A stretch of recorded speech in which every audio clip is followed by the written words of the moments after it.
Welcome again to our webinar, Building a Culture of Writing, Strategies for Implementing a Student-Focused Writing Curriculum. My name is Whitney Young, and I am your moderator, and I'm happy to serve as your moderator today. I am the Senior Product Marketing Manager here at Houghton Mifflin Harcourt, and I'm also a former educator. I've spent time in the classroom for many years teaching middle school and high school, and also worked in teacher education as well. So this topic of writing is still near and dear to my heart, and I'm excited to learn right along with you.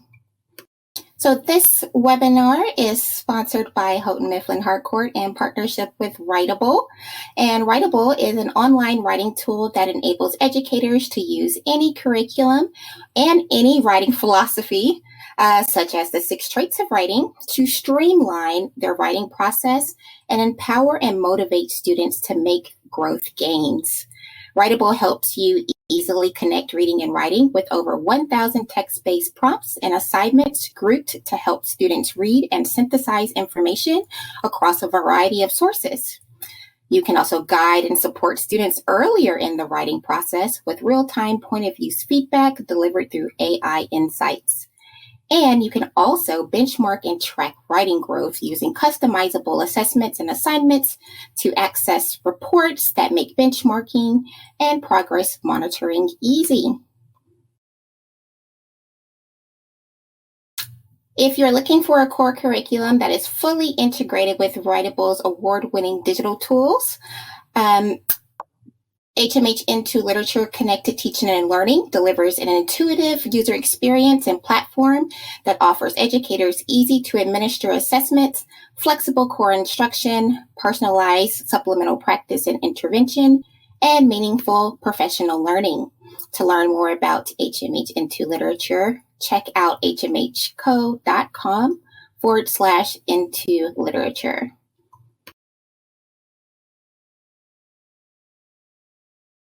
So I'm excited to introduce our speakers today.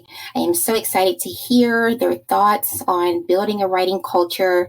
Our first speaker is Valerie Bowling. Valerie has been an educator for 28 years and is currently an instructional coach for Greenwich Public Schools in Greenwich, Connecticut, and is on the faculty at Westport Writers Workshop in Westport, Connecticut. When she's not collaborating with teachers, she writes picture books. Her debut picture book, Let's Dance, was published in March 2020 and won the SCBWI's Crystal Kite Award in 2021.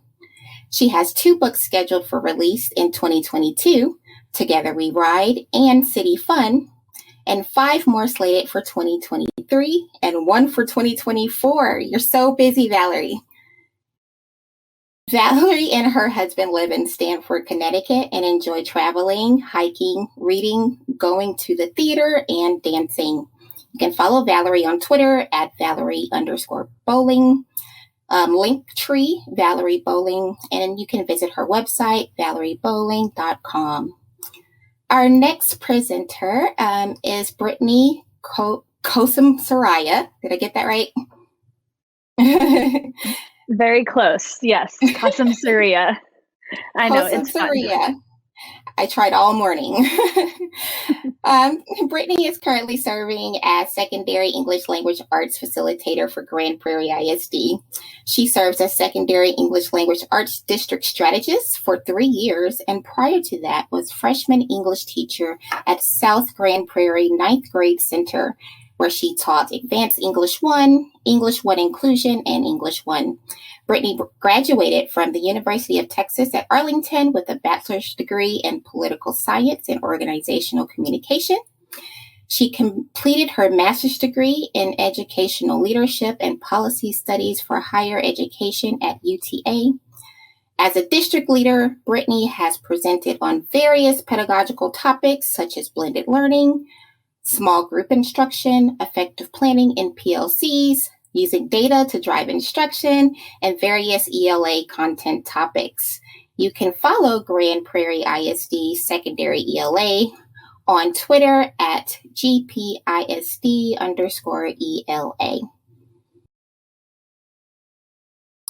All right, so let's dive right into building a culture of writing, strategies for implementing a student-focused writing curriculum. Today, you can save the resources that are shared by clicking on the bit.ly link. So it's bit.ly/writing culture 2021. So all of the resources that we are going to share today will be on that resource document. So our agenda for today, we're going to start off with a discussion, and we're going to talk about why is it so important to have writing this school year? Why is writing so important this school year, more than any other school year? We'll also discuss why is it important to have a reading and writing connection. Then we'll talk about evaluating your writing curriculum, planning for back to school, so some of the tools and resources you can use, and then talk about challenges and advice for back to school, and then we'll dive right into questions and answers. If you have a question, please remember that you can enter that question by clicking the question mark out icon, and we'll be happy to respond at the end of the presentation. So let's jump right in. Why is writing so important this school year? You know, we are coming from a very challenging school year last year, challenging for students, for teachers, for parents. And this year really brings, its own unique set of challenges. So let's start with the discussion. And I'd like to ask Valerie, share your perspective on why writing is important this school year. Sure. So I believe writing is important always, of course. Writing is a life skill no matter, what career you'll have. You need to be able to write. Even if you're in construction, you've got to know how to write up an estimate, or you may have to write a letter communicating with someone. So writing is always important, but particularly this year, because as some students have been remote, either for part of last year or for all of last year, and even those students who came to school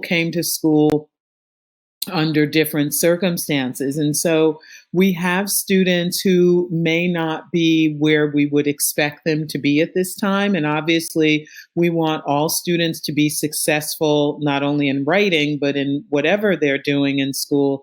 And so we want to build an environment that fosters their best performance. So the first thing I feel is, before jumping right in even to your first unit or the content of whatever your first writing unit might be, it's important to connect with students. There are many writing activities you can do with students to connect with them, in terms of, asking them about themselves and having them maybe do a little PSA about themselves, or maybe about a classmate, or, and it doesn't have to be writing in isolation. It can be writing along with conversation. It can be writing along with maybe making a video, or, using graphics, so that the writing is fun. So it's a way for you to find out about your students, and for your students to find out about each other. And of course, you can model writing as well. I mean, you can do some of the same assignments and share, if you're going to make a one-pager about yourself, or a Google slide presentation about yourself and the things you enjoy, and with pictures of the things you enjoy and the people you enjoy, that's a way of connecting with students. The other thing, as I said, is we need to look at student growth. I think we often jump to the fact that because last year was as it was, and the year before, from March onward, we make assumptions sometimes that a lot of students have lost. But what you have to understand is there are some students who've actually gained. There was a young man that I had started tutoring in January of 2020. And during the shutdown, I continued to see him once a week. virtually. And he made such progress. And for him, and it goes back to connection, he really did not have the best relationship with his teacher. And he and I were able to get to a place that I think had he been in the classroom, he wouldn't have gotten there. I think maybe there were also some distractions in the classroom for him, or, whatever the circumstances were. Even his teacher was shocked to see, as he'd hand in assignments, where he was. And in fact, for one of the assignments, he was one of the few students to turn it in. And he really was so motivated to do it, and actually did even more than was required. So I think, we need to think about how we're growing students, and if there's a student who is struggling, what can we do with that? And that sort of goes into the next two areas. First of all, you want to give students agency. You want to give students choice over what they write. So even if you're in, let's say, an informational writing unit, the student should be able to choose what to write about. And I think sometimes, again, we think of writing always has to be an essay. Yes, students do need to know how to write an essay. I'm not saying they don't need to know how to do that, but there are additional ways of writing, shorter writing assignments as well, that can give the opportunity for a student to show growth, and to show that she or he is becoming a more fluent writer. And again, if you're able to take that writing and set it to voice, or text, or they do an audio, or they do a movie, it just makes it more engaging if there are visuals there. So giving them agency over, this may be the unit. What do you want to write about, and how will you display your writing? I think that's huge. And for me, goals actually tie all of these things together, Whitney. Goals allow us to connect with our students, because we find out, what is it you want to get better at in writing? They are a way for not only the teacher, but more importantly, the student, her or himself or themselves, to see how they can grow. And so there's agency and choice as well in selecting writing goals. And in the resources, I could probably do a whole webinar just on goals. I'll admit I have quite a bias in that area, because I've seen, when I was in the classroom, how my students just soared with writing goals. And even when I tutor, as I did with Lex, the young man I was telling you about, we had writing goals as well. So I'll pause there. I'm sure Brittany has something to add as well. Awesome. Thank you for sharing. And I love that story about your student just really taking off, getting that personal connection with you. I think sometimes we underestimate connection and the power of connection. So thank you for sharing. Yes, Brittany. Brittany, let's hear from your perspective in Grand Prairie. Well, writing is important for us this year. And Valerie, you hit on so many topics that are important to us: the choice, the opportunity to connect to your students. And really, after having our students out for almost 2 full years with virtual hybrid learning, even that social emotional aspect, a lot of times writing is able to purge emotions, or provide opportunities for reflections for our students. It's not always about the grammar and the mechanics. We want to grow that as well, but we want our students just to be able to express themselves. Grand Prairie, we are a very large district in the Dallas-Fort Worth area of Texas. We usually have close to 29,000 students going from pre-K to 12th grade. And we have a very large population of emergent bilingual, or ELL learners. And writing is huge in just developing their literacy in second language, and having those opportunities to write, because a lot of times they won't speak in class, really helps the teacher, one, connect with them, but two, just know where they are. And so the big importance this year of our writing is just getting to know our students, seeing their growth from the previous years, and bringing in those foundational skill supports and scaffolded instructions when we need it. Yes, that is so important, the scaffolding for sure.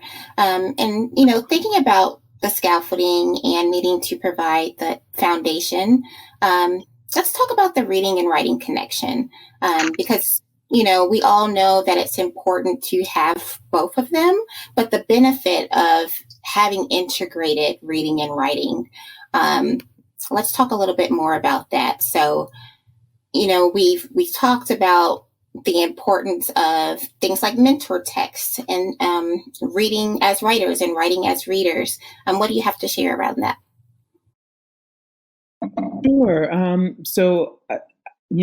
For me, mentor texts, I've seen the value in them, even in my own writing as an author. I write picture books primarily. I also write early readers. But the idea of looking at texts and thinking about how can these serve as models for my own writing? And this does not mean, obviously, that you're going to copy anything. That's not at all what this is about. But, perhaps if you're a humorous writer, which I'm not, but some kids like humor, so they may want to read a number of humorous books and sort of see how are different authors handling humor. How even reading books to see, what is the structure? What are the different structures? What are the different ways that we can start a paper, whether it's a creative piece or whether it's an essay? There are many different options for writing. And so the more we read, the more we can use mentor text, we're able to bring that to our writing. And sometimes you'll find, and that this is why it's so important to immerse yourself in both the reading and the writing, because sometimes you'll read something and you didn't even know it was going to give you an idea. And there was a book I read actually about Rosa Parks called Boycott Blues by Andrea Davis Pinkney. And there's an extended metaphor, it talks about Jim Crow, and it's literally, well, not literally, it's figuratively, the crow is pecking. And so there's this metaphor, and I was writing a book of my own, and a historical fiction book, and I got an idea for an extended metaphor. Totally different. I used the extended metaphor of a train, but the idea of reading that book gave me the idea, and I thought, oh my goodness, this is something I can do in this book. So it's so important. And when we write as readers, that part means, and I'm sure people in our audience can feel free to write what they think it means as well in the chat. But to me, it's the idea of reading aloud. What does it sound like? Is this something that someone's going to want to read? What is the language like? Are there maybe repeated words that would make someone want to read it again and again? So you're always writing for that language. Again, if it's back to humor, is it something that's funny? Is it something that would make your readers laugh? So as you're writing, you need to think about, what would it be like to actually read this? And as well, when you're reading as a writer, you're thinking about, what might I take away from this? Maybe it's not an extended metaphor, but do I have an idea for, I've been struggling with the beginning of this, and wow, by reading this, I really like the way this is done. Or maybe I want to do something where I fast forward or I flash back, and I'll do some reading of text where I can see how the writer did that. And then it gives me an idea for what to do in my own writing. So I just think that's very important. Before I move on to authentic writing experiences, Brittany, I wanted to see if you had anything to add to that. I do actually. Thank you, Valerie. For us working with our students, and my background is mostly secondary students, and our students come in, they know how to identify figurative language. They know how to identify different aspects of author's craft, but they don't always know how to use it in their own writing or understand purpose behind it. We love to use mentor text so they can actually see how those author's craft pieces are used. How is this author using figurative language? How are they developing characterization? how are they using colloquialism to get dialogue across so you can understand where this character is coming from? And so mentor texts are, I love how that bullet point is, they are key because it's showing our students how it can be done. And then we love to offer opportunities for them to imitate some of their writers, not copy them. But if we're working on a figurative language aspect, maybe put in your own extended metaphor. And so the more our students are able to read, the more they're able to make those connections that Valerie was talking about, the more they can use that in their own writing to really learn about who they are and express themselves. Yes, and that's why, books, as I said, are so important. And even for, our youngest readers, because I actually write for our youngest readers, but I'm an instructional coach in our middle schools, and I've been a middle school English teacher. I've been an elementary school teacher, and I've also worked in the past with high school teachers as an instructional coach. But I recently turned in my final draft to an editor for an early reader series, which I wish I could tell you the name and tell you more about it, but it hasn't been publicly announced yet. But I want to mention two things that I did in that book. And one was the advice of my editor, and one was something I came up with when I was revising it. So the editor said there's something the character does. And she said, every time she does it, it would be good to have a sound effect to go with that. So, whether it's dash or something. And actually, that was the example she used. And she said, I don't think that's the right word, but something like that. So I came up with something. And then I realized myself, I said, you know what? I'd love for her to have a catchphrase. I would love for her each time, in each of the books, that there's something that she says that becomes her phrase. So again, these are things that even an early reader, and these are supposed to be for, 4 to 7-year-olds, but they're going to see that language and they're going to get an idea of, oh, what sound effect, even if they don't know the word onomatopoeia, but what sound effect might I use? Or, oh, maybe I'll have my character have a certain, catchphrase or question, or, maybe in something the character exclaims every time, like, watch out, or not that, or whatever it might be. So the other thing that I wanted to talk very briefly about is authentic writing experiences. How many times, not only in writing, but in any subject, kids will say, well, why are we doing this? Or why are we learning this? I love when students ask that about writing, because I can list a million reasons why you should be able to write. Because as I said earlier, writing is something you're always going to need to be able to do. But what I really love is a celebration of writing. And I believe that if students write, there are many ways for their writing to be celebrated. It can be celebrated by going on a bulletin board. It can be celebrated by sharing in class. And I don't necessarily mean whole class. A share can be a small group of students. A share can be shared with just one other person. And I think sometimes we forget that. I also think that if your school has a literary magazine, why not share there?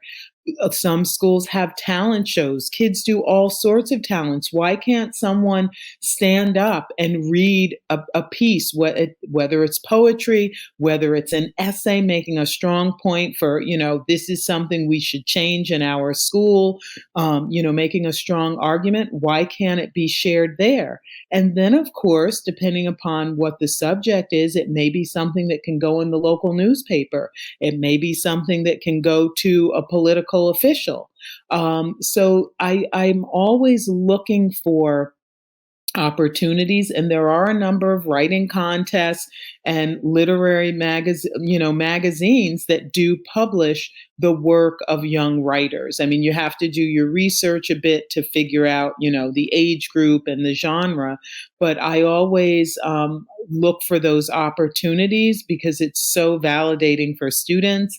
And again, when I was in the classroom, I had students constantly, sharing and being recognized for their writing. I love that you're still inspired by mentor texts. Like we talk about having those for students, but the fact that you're an author and you're still being inspired by other texts is, I think that's really key because we're trying to grow lifelong learners. Absolutely. So, anything else, Brittany, before I move ahead?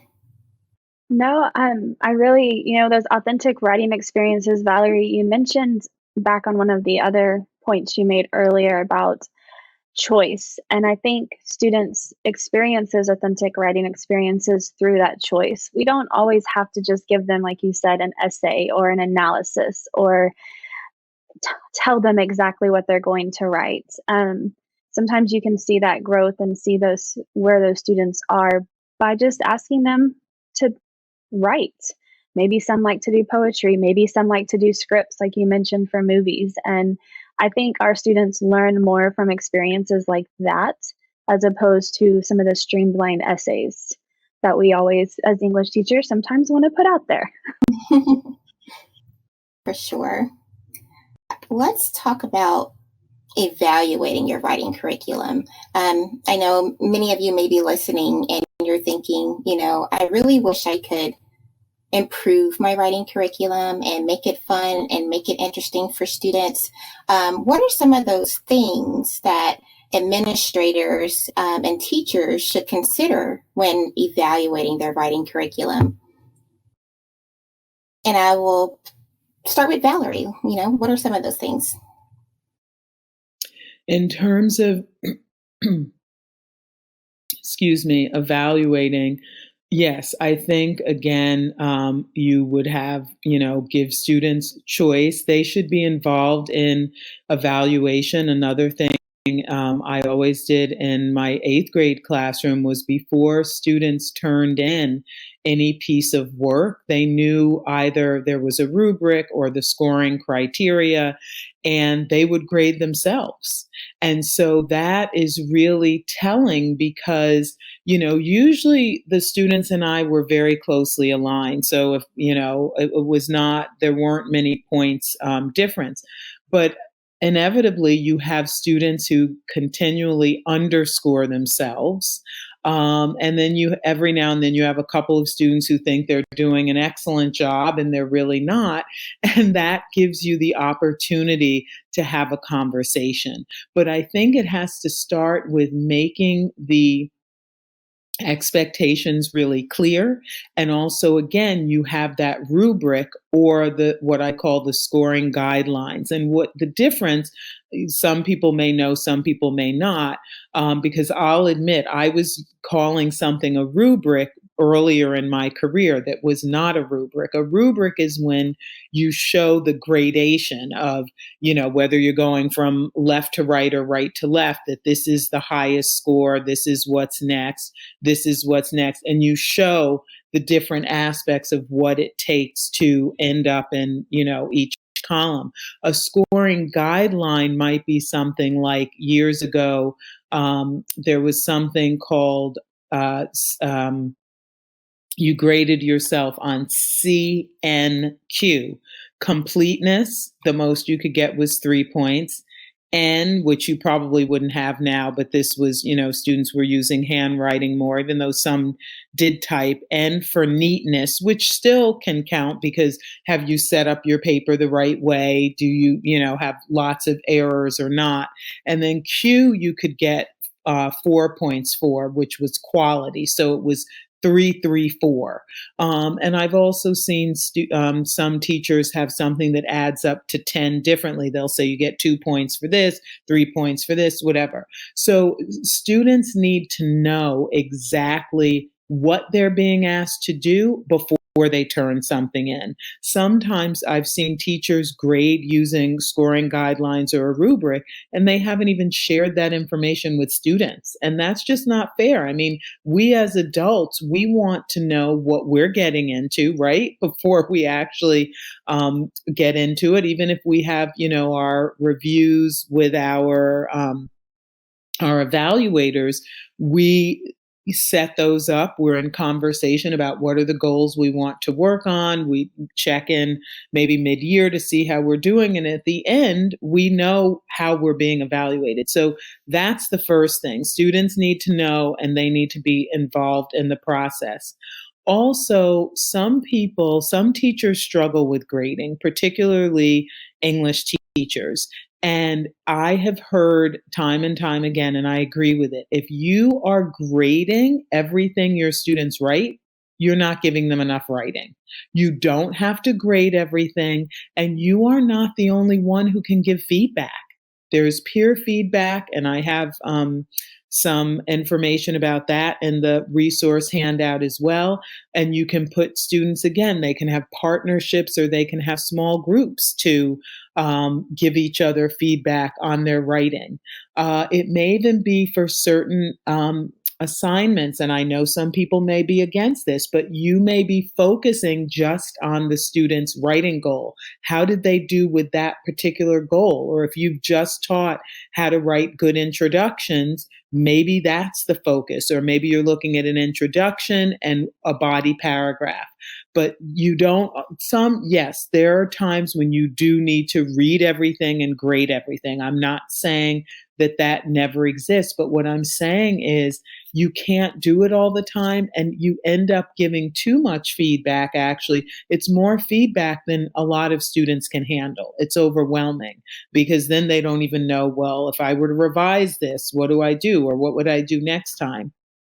Also, make sure that students are writing across genres.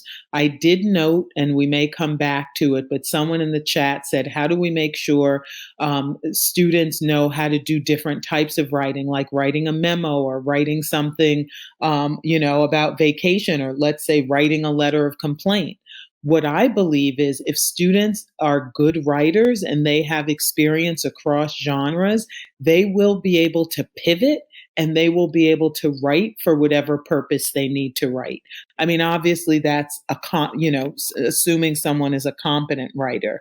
But most students are, I believe they're going to be able to do that. Again, we can discuss that more. And then also I referred to rubrics before. Rubrics are really for teachers. Checklists are for students. And so sometimes you may have your rubric, but it's good to have students have a checklist to see that they've truly done everything they're supposed to. And what I've said to some, and you know your students best, some teachers will say, well, yeah, I give the checklist and they just check everything, even though they haven't done it. Well, if that's the case, you add another layer and you say, it's check and then give an example from your piece that shows this. So for instance, if it was a poem and you said, did you use figurative language? Okay, write an example or write 2 examples that show you've used figurative language. If it's something that's an argument, write down your strongest argument or something like that. So there are ways to hold students accountable. And again, maybe one of the things on the checklist is, did you work on your goal in this piece? And then they write which goal they worked on and how they actually did that work. That's awesome. That's awesome feedback. And I think about my first year teaching, and I gave out so many writing assignments, and the students would always ask, is this for a grade? Is this for a grade? And so I ended up grading way too much, but the opportunity, I always wanted to give them an opportunity to write every day. So I love those points. Let's talk about, I'm sorry, Whitney, I just wanted to say one thing. And it's true, students often ask about the grade, but it's not so much the grade, it's the feedback. It's the feedback that moves them forward. And the other thing I'll say about feedback is teachers feel they have to give feedback sometimes, English teachers, on everything, on every paper. If you have read a number of papers, you can give group feedback. You can say, these are the things that I noticed in your papers that a lot of you did so well, and I want you to keep doing. And you actually list them, whether, it's on Google Classroom or on an actual space in your classroom, on a whiteboard or whatever. and then, or anchor chart paper, if some of you are still using that. And then you say, but these are some areas where a number of you could still need to work. And I'm hoping, for your next paper, I want to see improvement here, or sometimes they're even revising that paper. And then you can say to them, you go through it and you decide which of the things did you do well on, and can you find them in your paper, and which are the things that you need to improve and make a goal around that. I've also known teachers who will give feedback and then they will not give a grade until the student does something like that. And then, yes, the student will eventually get a grade, but it gets kids out of that habit of, the grade. It's not the grade, because you can get an A, but as I say with writing, you can still improve it. It doesn't mean that, and even if you got a C, there were still things in your paper that you did do well. So what did you do well that you want to keep doing? And where's our next step for improvement? Great. So I want to talk about Brittany's experience evaluating her writing curriculum, because I know Texas is quite different as far as, the process, but there are some things that, you guys were looking for that any, state would be looking for in a curriculum. So tell me about the process that you use to evaluate your writing program. Well, if you don't know much about Texas, the state actually provides us standards that our teachers are expected to teach, starting all the way down in pre-K, going all the way up to 12th grade English 4 and any other electives. And so when we're looking at writing curriculum, we are always wanting to make sure we're aligned to our state standards. But we also want our students exposed to diverse authors, diverse passages, because reading and writing goes so hand in hand, like we spoke about earlier, that if we're looking at a curriculum, when we're looking at resources, we're bringing everything in so our students have that wide range of experience. We also know with where we are in Texas, having scaffolds for our students is very important. So being able to scaffold different types of writing, providing student choice, and then that feedback loop that Valerie was speaking about is one of the most vital aspects of our writing curriculum. Opportunities for the teachers to go back in and work with small groups, work with individual students, provide mini lessons in whole classes. That feedback loop is one of the biggest aspects with our writing curriculum, because that's how our students grow. We always look for vertically aligned strategies, and we look for multiple opportunities to write in various genres. And so when we're looking at resources for our writing curriculum, this is what we're looking for. Everything Valerie spoke about earlier is a big part of what we actually do with our students, bringing in that student choice, bringing in those rubrics, bringing in those checklists, making sure our students really know what they're supposed to be writing about. And I do agree that sometimes our English teachers forget to let our students know what the expectation is. But it even goes beyond to having a model, having an example, modeling in front of your students so the students can see you struggle as a writer yourself. Mine used to always laugh at me. I typed, I did not handwrite because my handwriting was awful. That neatness, I would not have scored very well on Valerie. But they would watch me start typing and backspace, backspace, backspace. They're like, what are you doing? I'm like, I didn't like what I said. So we type again.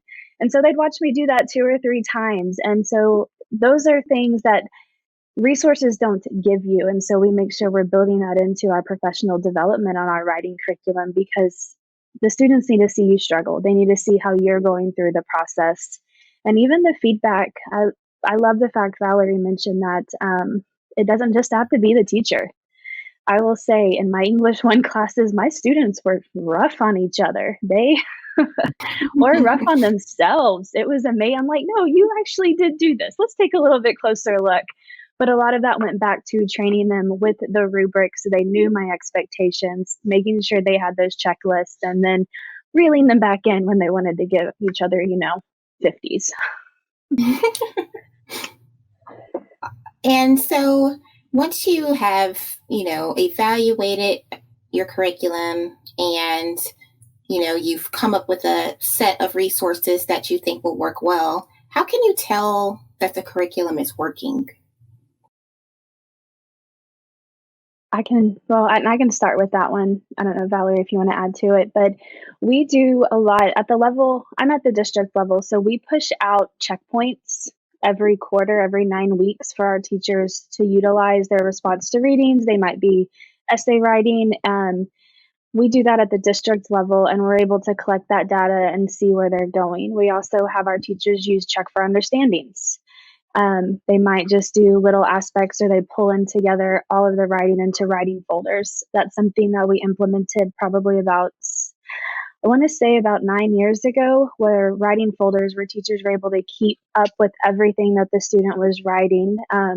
Prior to some of the digital age, it was fun, but now that we're more digital, we're able to see how they grow from beginning of the year to end of year, because what they write that first day of school when they're setting their writing goals or creating these reflections on the past year is usually very different than the end of the year, because you really are able to see growth when you lay it all out side by side. Valerie, do you have anything to add there before we move ahead?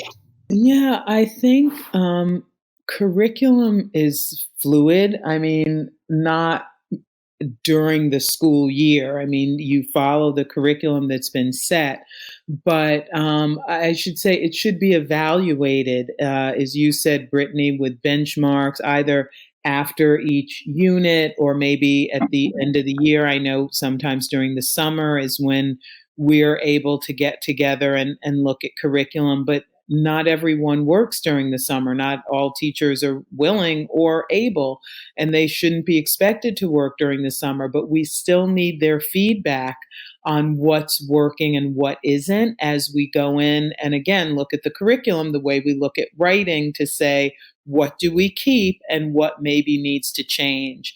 And obviously having that grounded in data in terms of what worked well for our students and what didn't, and maybe why, and maybe it worked well for one group of students and not another. So I think that is that's very important. I think also one of the things we noticed was that we didn't have, and that's something we worked on this summer, is we wanted to have common assessments. At one time, many years ago, we did, and then the curriculum changed, and we didn't really have common assessments. I think with writing, we do have those, even if at the beginning of a unit, you have students write something, they flash draft, and then, okay, at the end of the unit, what are they able to do independently? Because there's a difference between evaluating, of course, a process piece of writing where they had lots of guidance and lots of lessons going into it and feedback from peers and teacher. And now what are you able to do on your own? So writing, I think, has a more natural progression. Like it's easier to sort of do that, and the materials are really there to do it. Reading is a little different, but we don't have to talk about this because we're focused on writing right now. But again, reading and writing do go together, so you do want to have those common assessments. And I love that, benchmarks at the end of the year in Texas, we have our state test, our STAR assessment, or our EOC, whether you're at the high school, middle school, elementary level. And one thing we started doing a few years ago, well, I say a few, but it's probably been closer to 7 years, is district scoring days. We started gathering all of the writing for some of our district benchmarks and brought all of our teachers, our English 1 teachers together, our English 2 teachers together.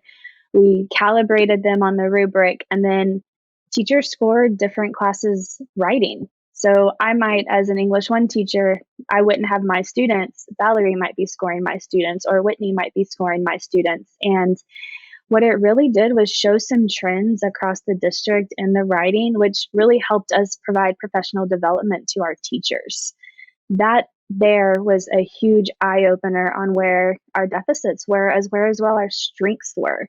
And so we were able to adjust what we were doing with writing based off of that. And for most, in the past probably 6 or 7 years, we've done that every year. Last year was a little difficult, but we did manage to do it a little bit.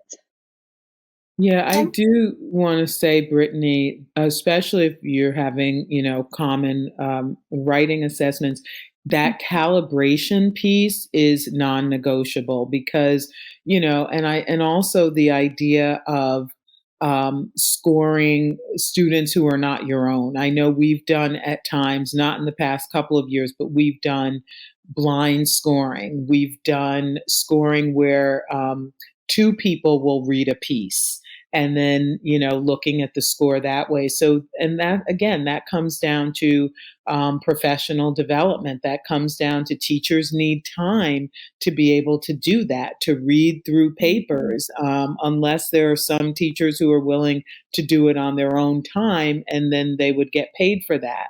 But the calibration piece is huge because we all know, and the kids know too, oh, so and so's a tough grader, so and so's an easy grader. And even though we're using the same rubric or the same checklist, there are people, who grade differently. Absolutely. Very true. Let's talk about planning for back to school. We touched on it a little bit, and I think that's a nice kind of segue. So, Brittany, why don't you tell us about how you aligned your resources to meet your curriculum needs? Well, our teachers are actually the ones who choose our curriculum. My team and I, we do some evaluations based off of a rubric whenever adoption comes up in Texas. And last year was when we adopted for high school. The year before that was middle school and elementary.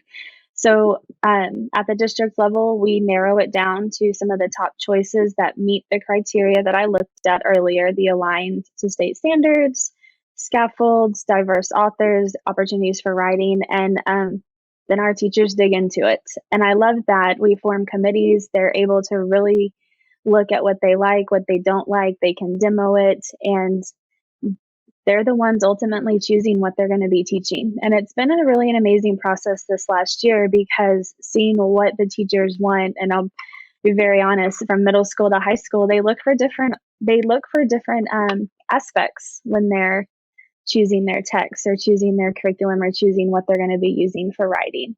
And so last year with our adoption, our high school teachers chose into literature with HMH and Writable. And Writable was a huge piece because writing is hard in the classroom. Like Valerie mentioned, you have to find the time to score it. You have to find the time to provide feedback. And our teachers wanted to find a way to do this process, but still be able to actually teach everything.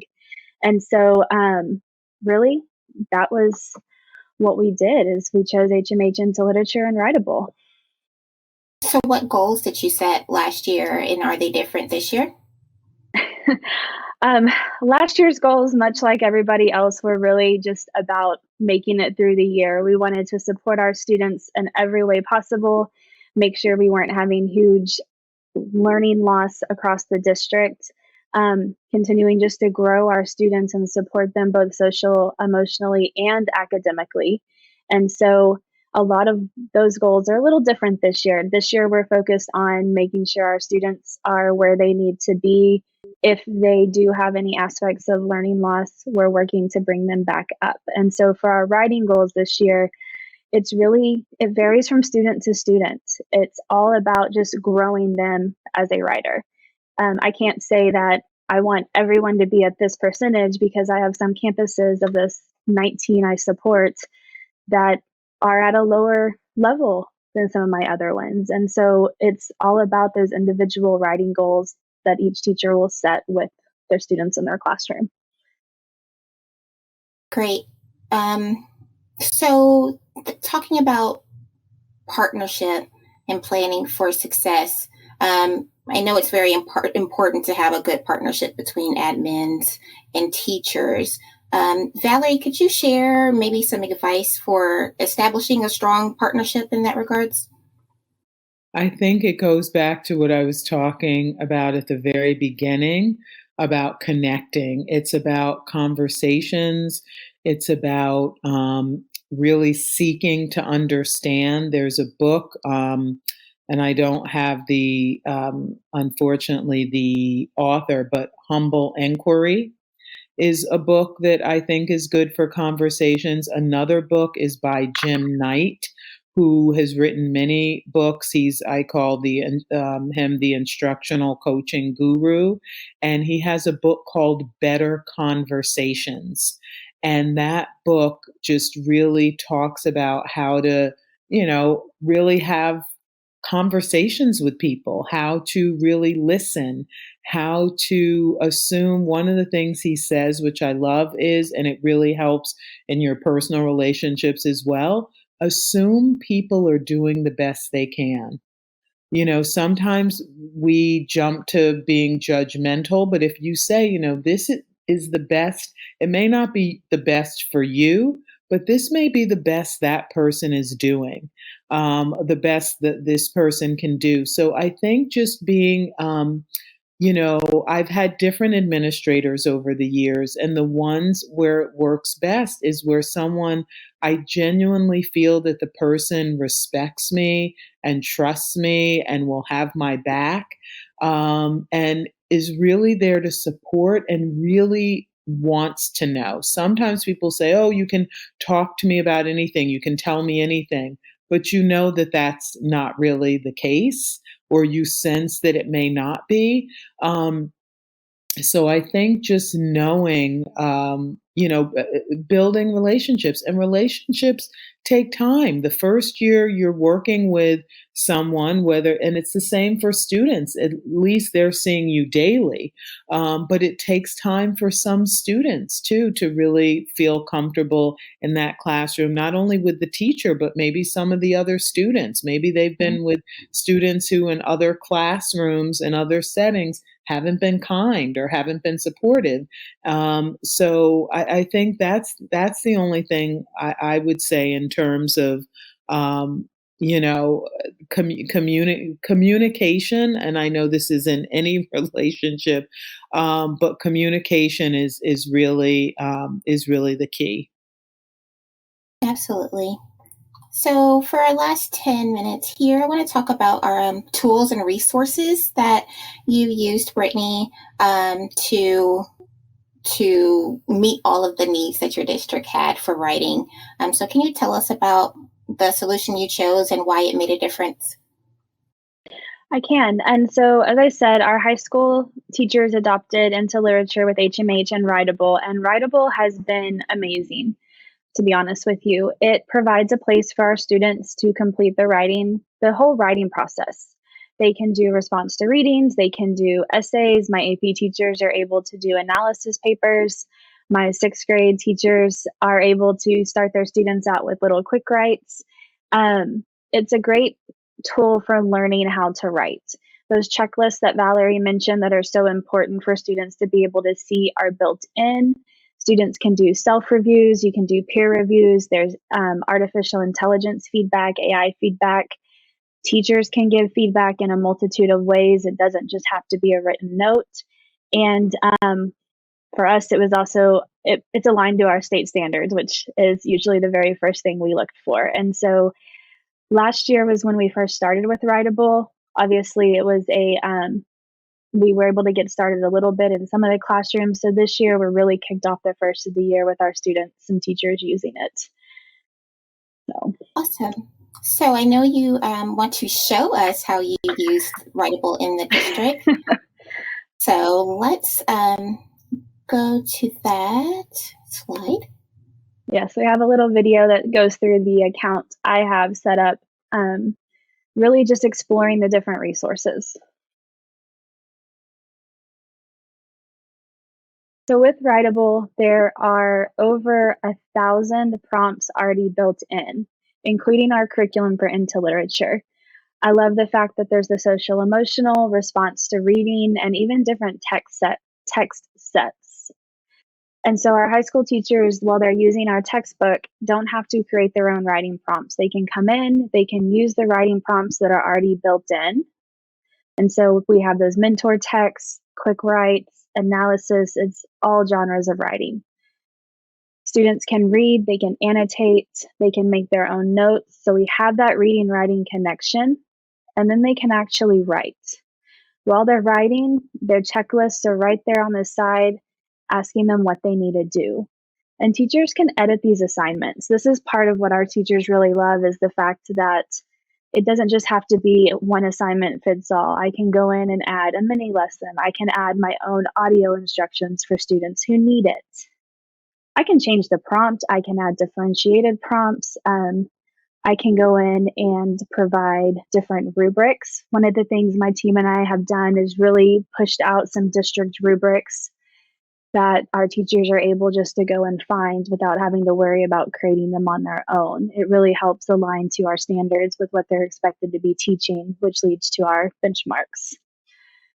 One thing I've really loved about it this year is I can push out district assignments. So I mentioned we do some midpoint checks, and we were able to push those out actually in this last week for our teachers, those common assessments that all 6th graders will do, all 7th graders, 8th graders, all the way up to English 4. And so once we push them out, you can see I have my midpoints, I have my skills practice, and that way I know that teachers are using products and resources that are aligned to our curriculum. It also has skills built in, and students, it's very easy for students to use. We mentioned also earlier going through and doing your own type of writing. You can create models that be assigned to me. I can have revision aid, I can have an originality checker, I can have grammar aid. So depending on what supports my students will need, I can provide those supports in one place. I can provide all the feedback that I need to, and students are able to go in and do multiple revisions. I know in the past, sometimes hard to figure out where they made those revisions. And so when they're doing their checklists, having them actually go in and write what they did. With Writable, you can see all of that. You don't have to search through the paper, have them highlight. It actually will pull it up for you.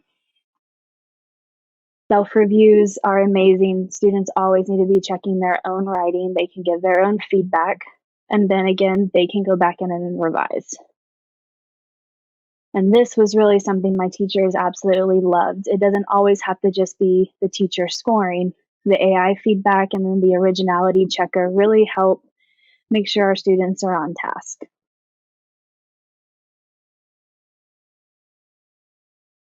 I love the giving feedback. And I love this aspect of it for our teachers.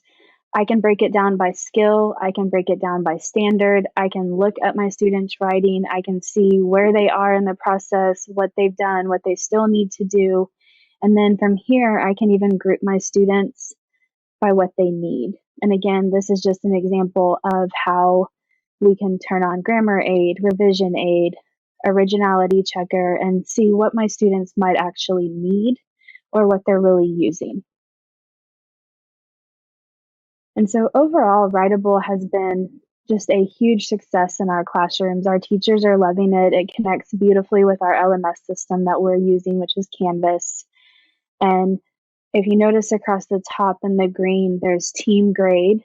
And so we talk about that calibration aspect. And I know it's not showing on here, but I have to point it out because it's a way for teachers to calibrate together.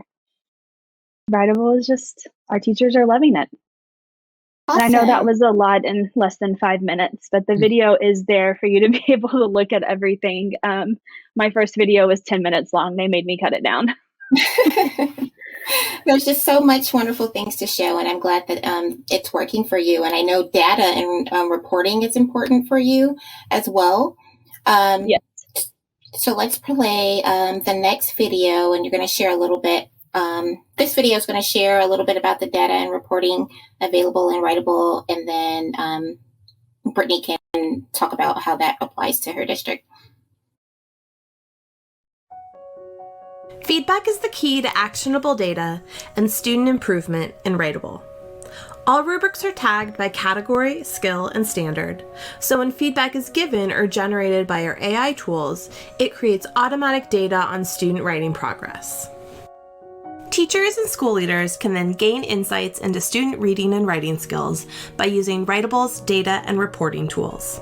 The data you'll see is actionable, timely, and can be used in your instructional planning. You'll find helpful data in 3 locations across Writable. In assignment dashboards for insights into how students are performing on a single assignment, in the growth report for insight about growth over time between 2 assignments or assessments, and in the proficiency and recommendation report, where you'll see insight on student performance by group with recommended tasks and assignments to support students on the skills they may be struggling with. From an assignment dashboard, educators can easily monitor each student's writing progress during and after an assignment, seeing who is on watch and on target. This is your hub for monitoring class progress. The data on this dashboard can help you grade, spot gaps, and give in-the-moment feedback, all in a student's current draft. Writable's AI insights will highlight areas for improvement, helping teachers grade more effectively and efficiently.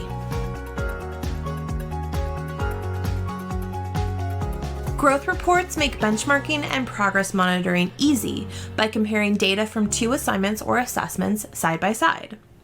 With the growth report, teachers and school leaders can plan instruction and monitor growth with class or student level data views.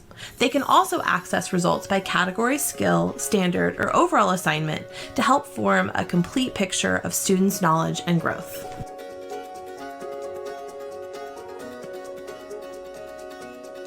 Proficiency and recommendation reports provide an at-a-glance view of the class's proficiency in reading and in 3 key writing modes: argument, informational, and narrative. With the Proficiency and Recommendation Report, teachers and school leaders can use proficiency data from multiple assignments to form differentiated writing groups and access data-informed assignment recommendations that build a student's skill mastery.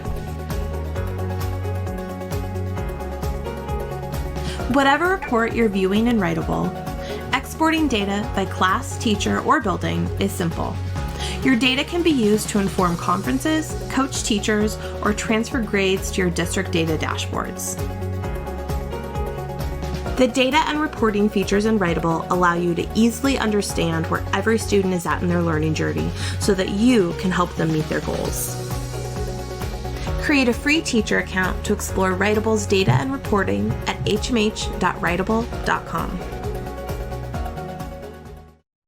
Thank you. So, Brittany, do you want to share a little bit about how that related to your district before we dive into Q&A? Yes. The big thing with our new data and reporting is being able to group our students. We're having to work with students who are at all different levels in one classroom, and being able to see this in a very easy manner has helped our teachers a lot setting up that small group instruction. For me, at the district level, I'm able to go in and look at different campuses and different teachers, different classes, just to see how growth is happening over time, which helps my team and I better support those district or those campuses and those teachers. It might be professional development, it might be modeling, but everything that we're able to see in there is just, it's at your fingertips. It's very different than having to go through each individual piece of writing and compile it all together in a spreadsheet. So thank you, ladies, for the feedback. You've been great. There's so much value in what you've been able to share, and I'm sure it's very helpful to our educators listening today. Let's dive into Q&A, and I think we have time for maybe 1 or 2 questions. One question is, I love to conference with the students. However, lately, it seems like I don't have time to conference with each student. I've done peer conference as well. My question is, what can I do to conference with each student in one class period? So how do we give feedback in one class period?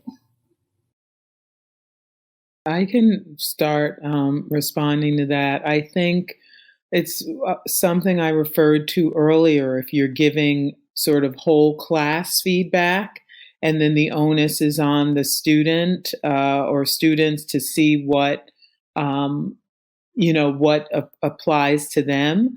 I think it's very ambitious to think that you would get to, even in a class of 10, and I know most classes are not 10, let's say 20. I mean, some classes are even larger than that. I think it's ambitious to think that you would give valuable feedback to that number of students in a class period, and I'm not even sure that should be the goal. Of course, as well, you can give feedback to individuals in writing as well. If depending upon, certainly Brittany was talking about Writable has a feature. If kids are working in Google Doc, you have the comment feature. So I think sometimes we think that a conference, a teacher-student conference, is a face-to-face conference.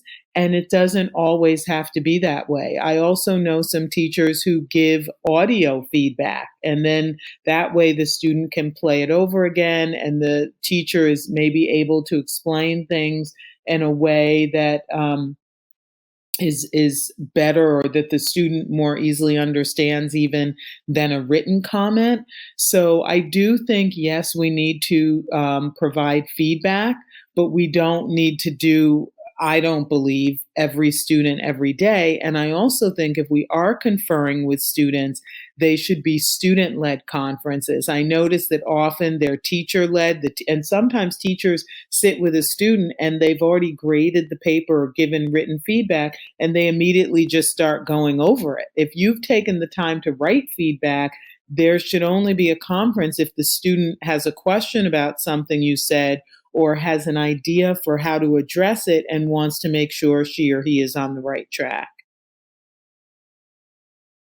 I would say I agree. I think it is, I know, but toward the end of the year when we were getting very close to state testing, we might work with individual students and conferences. And it usually took me a week to get through all of my students, because maybe 4 to 5 in one class period is what I could feasibly do with actual authentic feedback.